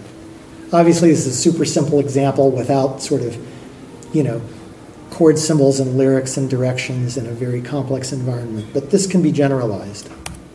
So back to the roadmap, what might we do? Well, with this vocabulary, maybe we can start talking about space requirements for objects, and this maybe isn't so complicated. It gives us a nice advantage over talking about positions in that if you start talking about space requirements and you say, well, I've got this event and it occupies this box, and here's the box dimension. Applications that do layout, it seems to me, can use this information to do their layout. They can figure out blocking width from the boxes, and that's a useful thing. All we need to know is where does the box go relative to the beat line in the horizontal dimension, if you agree with the beat line, and the top line of the staff. So we could use style properties that just endow events with this information, and we could say, you know what, this event, here's its space needs. And right away, maybe this gets us to a place where applications, even if they're doing whatever crazy layout algorithm they do, could they use this information? It's a question. We also need some kind of intra-box positioning. So if you've got a crossed voice or something, or if you want your note to be centered on the beat line, maybe this is how you do it. Maybe you say, the X position of my event relative to the beat line is such and such. And these are all physical distances here in staff lines. So it's pretty nuts and bolts stuff. So as a corollary to that, we could also say, let's allow events to say what ideal width they'd like. Again, the units of ideal width are not staff lines. They're sort of a proportional weight. But here, this gives us a way to say, for this event, the application or the engraver decided, here's how much space it needed. And this allows us to begin to do things like allow the many decisions that engravers make when they're moving things from side to side to achieve clarity to have meaning in a reflowable environment, to have meaning when they go from one piece of software to another, to have meaning when they go from, say, a score to a part. I have a question Yes. that came up as going through this. You have the box having the actual space it takes, or sims having an ideal width, but could we have the sims taking the explicit space? We could, and my thought on that is that I've proposed, and it's just a proposal, that sims not exist in the semantic description. And so what I'm proposing is a way to talk about the ideal width of events, along with rules for deriving the SIMS ideal width from the event ideal widths. And, I mean, remember, all of this is just a blue sky proposal, so we're free to embrace or abandon that approach, but I thought that was a good starting point. It's just a personal decision for this proposal. Yes, please. It's what I can. Where does it go? Just Yeah, it's a little, no, it flicks to the right, that little tiny switch. You figure it. I'm with you, I can't find it. switch to the right.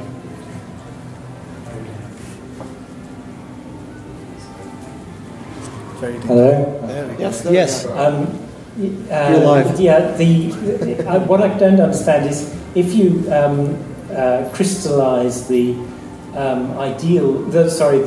blocking width in the description, surely that's derived from things like the symbol sizes and the font and things like that, which won't be the same necessarily in the consumer application.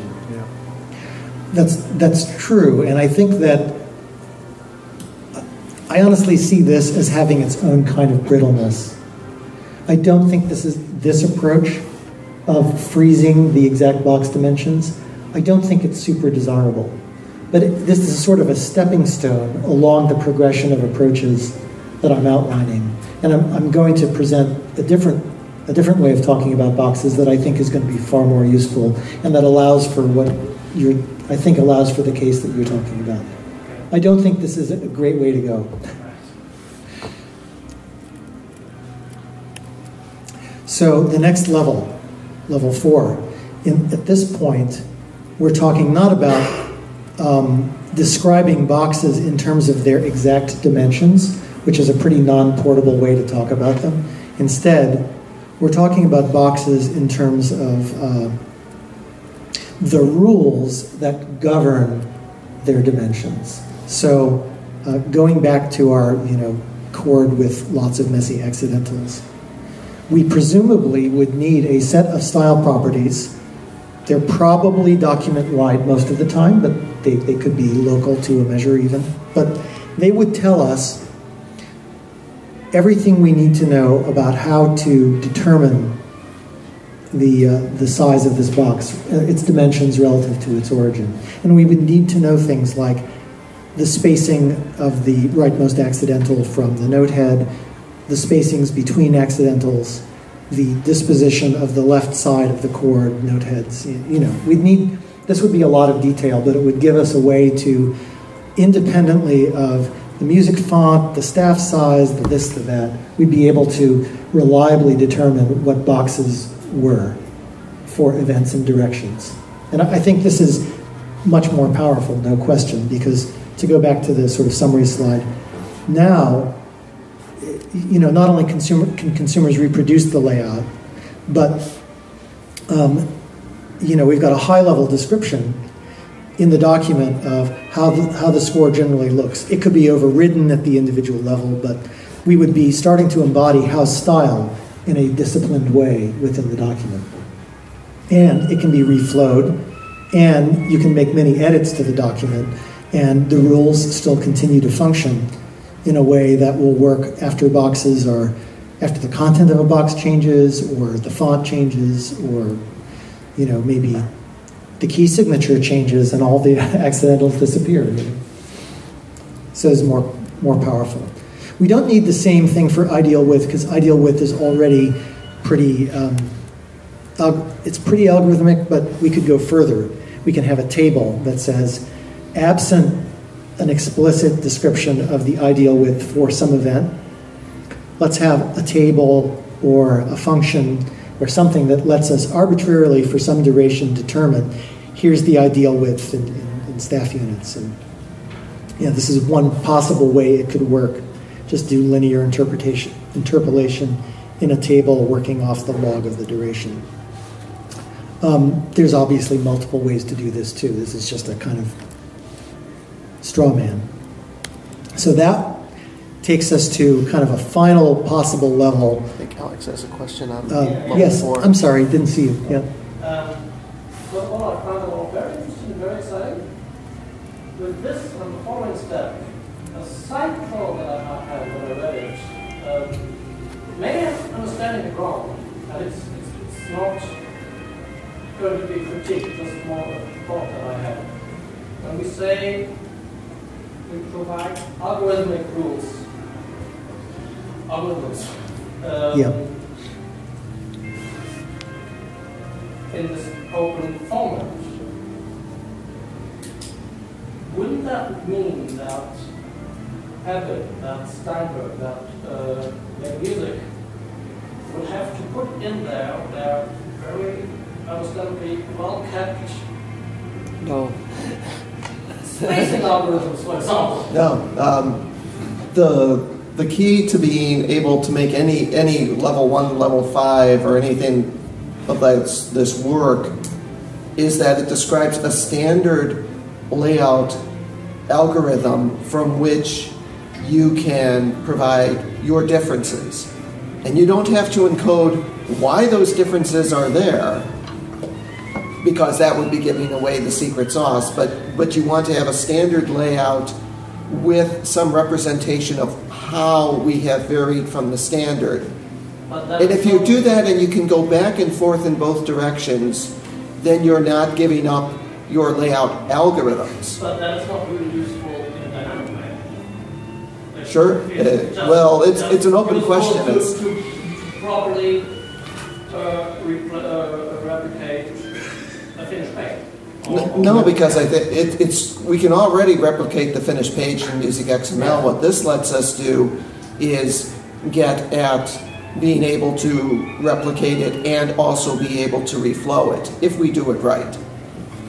Without, I mean, anything that makes everybody, adopt one standard layout algorithm is a non-starter. Nobody's going to do that. But I think we have the potential to be able to encode this without either giving away the proprietary secrets of how you're doing the technology and still being able to interchange and doing it dynamically. It will take work, quite a lot of work, but I think there's potential for that. I export a page from Finale in this 1 out of 4 or 5. I do a reflow, and this reflow is processed on those algorithmic. So have those algorithmic information things still any relevance once you reflow? The purpose of the algorithm is to describe the results from the application. It doesn't mean that the application goes about it in the same way as the algorithm. The algorithm is a reference point that says, if you do this, here's what you need to adhere to. And I think I think this exact place you're going is sort of the difference between levels 3 and 4 and 5. And so what I'd like to ask is, can we get through the tiny bit of remaining discussion and then kind of open this up to this question of how far down this path do we go? Because I think that is a very important point that you're asking, and it's kind of the crux of this whole discussion is, how far can we agree to go, and where will we draw the line? Yes.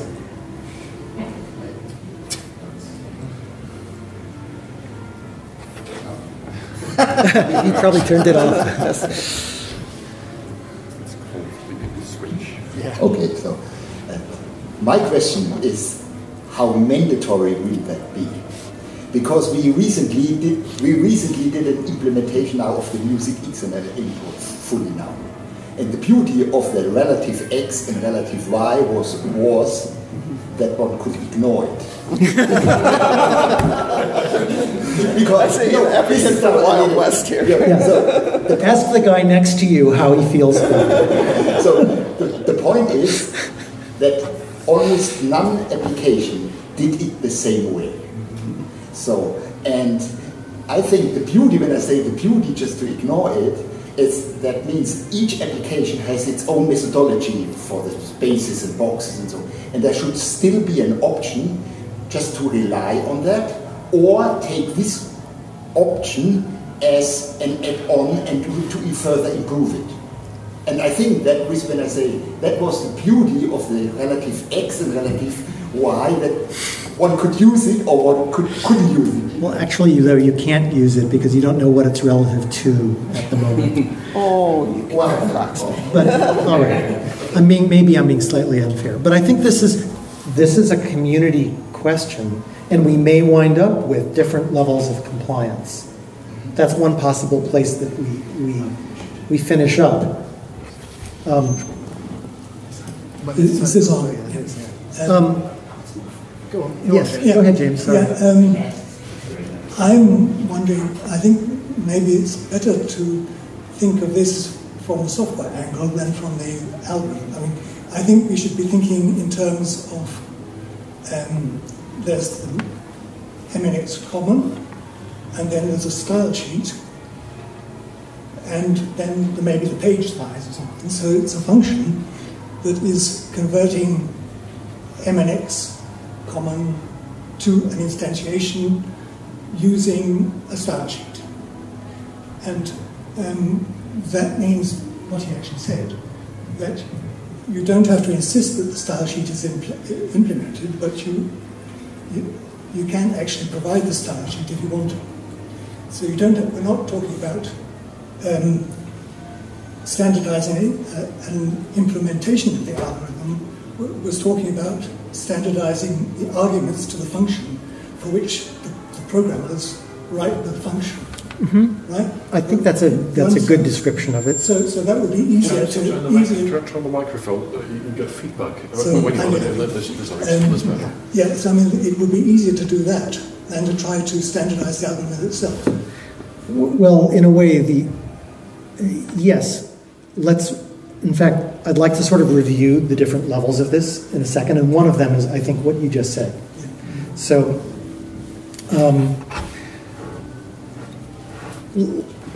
this is the last slide, I think. I'm going to skip the last two slides. We don't really need to get into them now.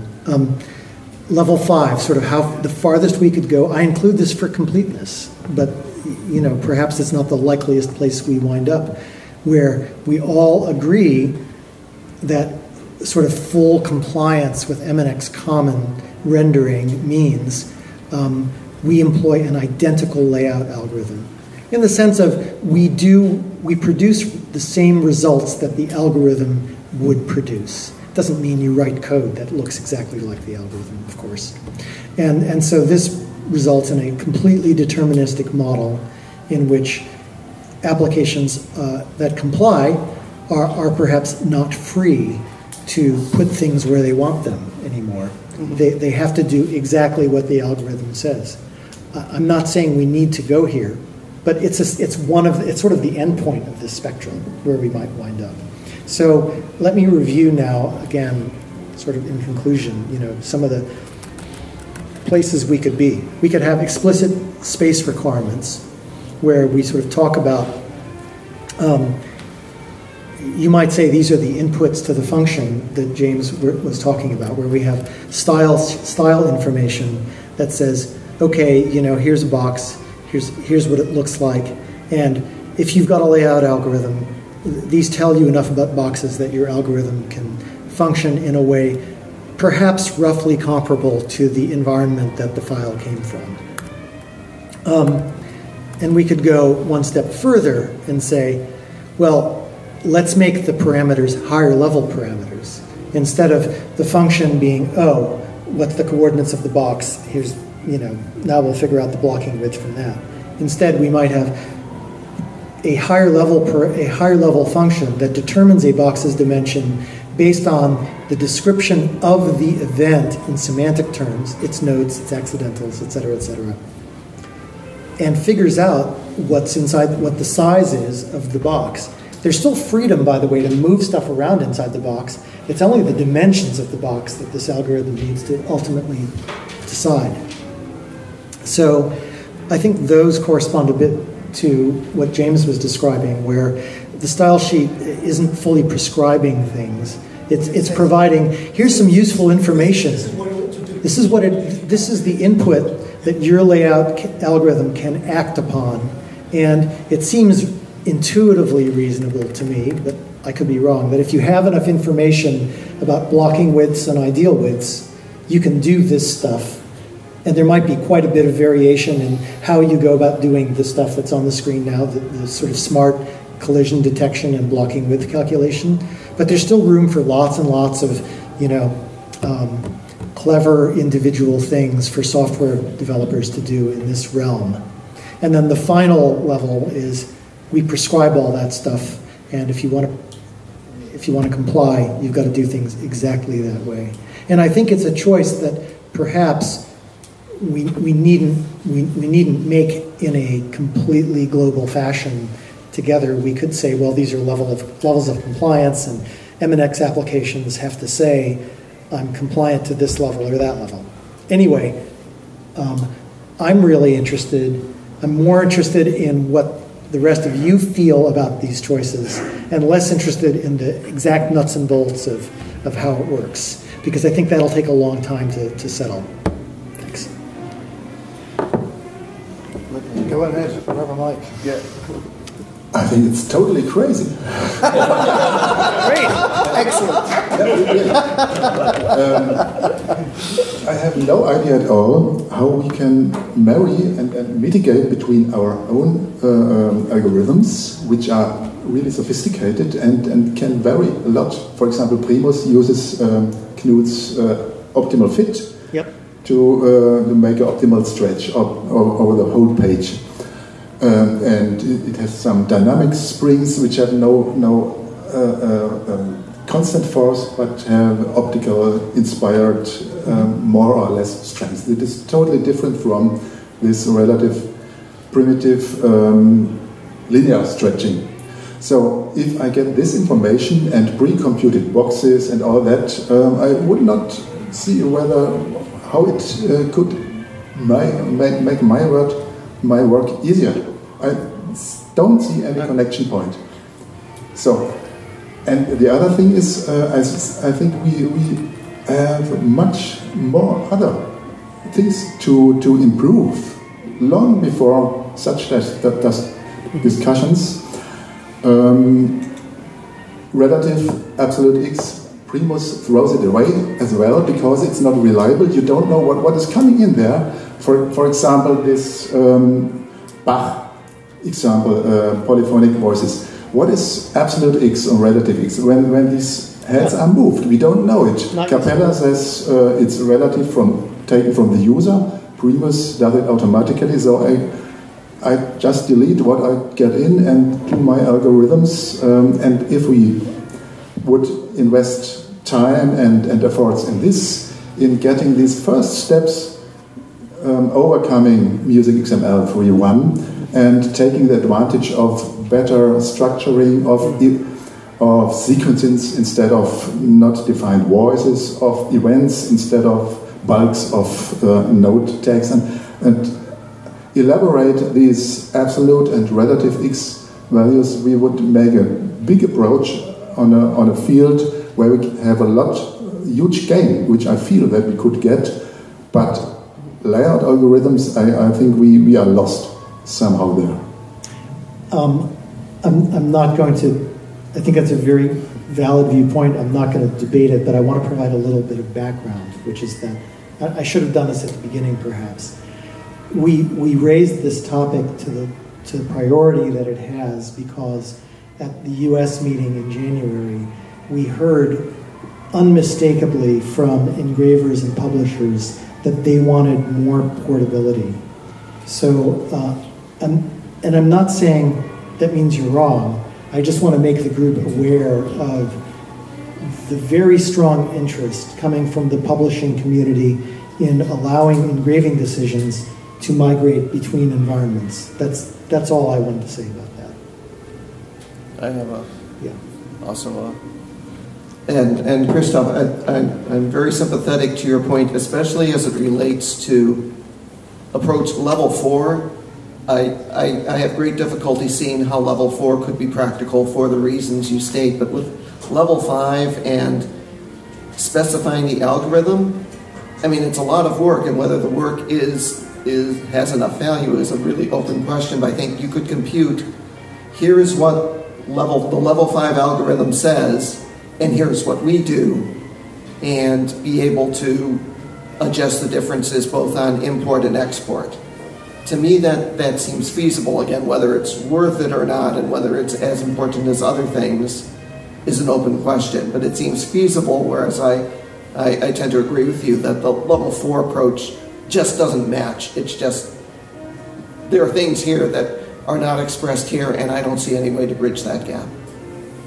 I would also say, as someone familiar with Knud's algorithm, I think there are mappings from these idealized notions to the Spring and Strut model that may work. So I wouldn't rule that out. I wouldn't suggest that that any vendor should throw away their valuable layout IP. But the question here is there a way to use this information to inform the layout in the consumer application? Does it convey information of value? That doesn't necessarily mean that we have to prescribe that everyone use that information in an identical way. I have one thought on that, actually. Yeah. So, in thinking about this concept of ideal, and then also speaking specifically about the environments, the concept of ideal is really very relevant to a specific environment. So once you change the environment, what is ideal in that environment, given the constraints of the environment, is very, very different than a static definition of ideal on a printed piece of paper. So what could be interesting to use these for is to develop applications to decide how to elegantly degrade, right? To what specifically to degrade from the ideal based upon the environment as a specific reference point rather than a definition, if that makes sense. Adrian. Just leave the mic switched on, I think, is the answer. Yeah, don't turn it off. I think your comment regarding the input which is coming, where you said it's coming from the publishers, where they looking forward, this is totally different from, for example, from our area. For our area, it's people who make music and who want to listen to the music, and their influence is totally different than to what the publishers come. Therefore, I think when I say need to be ignored, the beauty of that is it's optional. So if we need to find something that is optional, that gives us the flexibility based on the specific needs, like yours or ours, that we say, okay, that's fine, but it's not relevant for our customer piece. Yeah. And I think that is essential. And that was my first question when I said, how mandatory would that be? So if we would define that as kind of an option, then that's fine. Do you want the mic, Adrian? Can you pass it back to Adrian? Adrian wants to say something.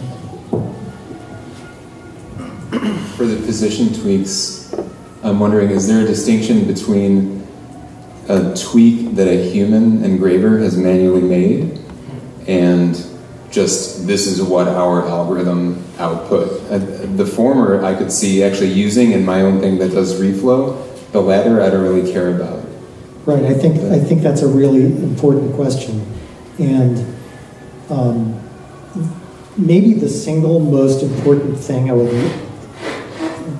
that we could do with this, if we decide to, is to honor those individual engraving decisions in a way that enables consumer applications to know what was important versus what is sort of the noisy output of whatever the producer application.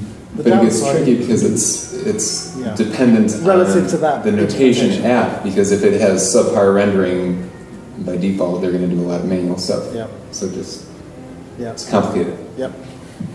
Yeah, so that's you talked about listen type, and that's the picture of that basically. You talked about proportionally changing the weights depending on stretching and list, but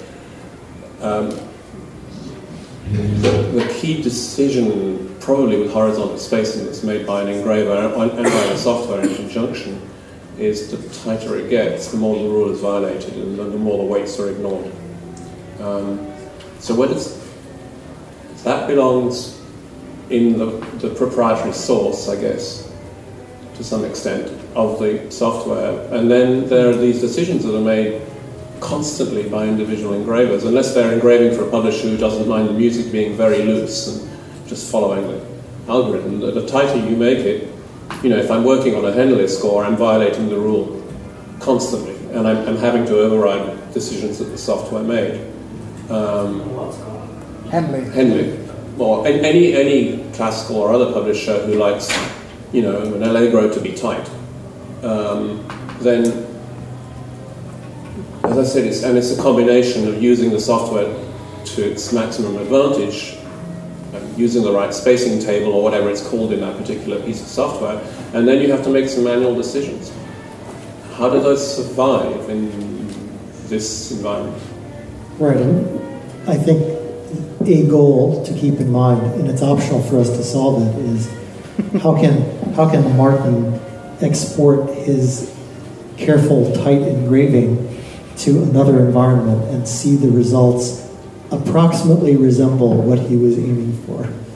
Because I know how hard he works on that and how much experience he has. But doing it approximately isn't good enough. It has to be exact. Yeah, I was sort of speaking a little bit humorously. I would love for it to be exact. Perhaps what's needed is a way to specify whether a positional adjustment has been made for semantical reasons or whether it's just there because somebody thought it looks nice. So, for example, the accidentals on the chords there, some software might decide to arrange them completely differently. The accidentals are kind of just floating. But sometimes horizontal position has like temporal importance, like you have a double hairpin on a single note, so you're supposed to crescendo, but it might not be exactly halfway through the note. Maybe the first hairpin is like 60% and the next one's 40%. So perhaps the horizontal information could have a temporal basis or a beat basis rather than just like a pixel offset kind of thing. It's interesting to think about the history of CSS, the styling system for HTML, which took a long time to gel, and at the beginning, of course, it didn't exist at all. And then CSS was sort of refined and implemented gradually, and in sort of rounds. So the initial versions of CSS focused on style properties that delivered the most value for aspects of layout where reproducibility was most important. And they left a tremendous amount out, but it was practical as a goal for browsers to support it.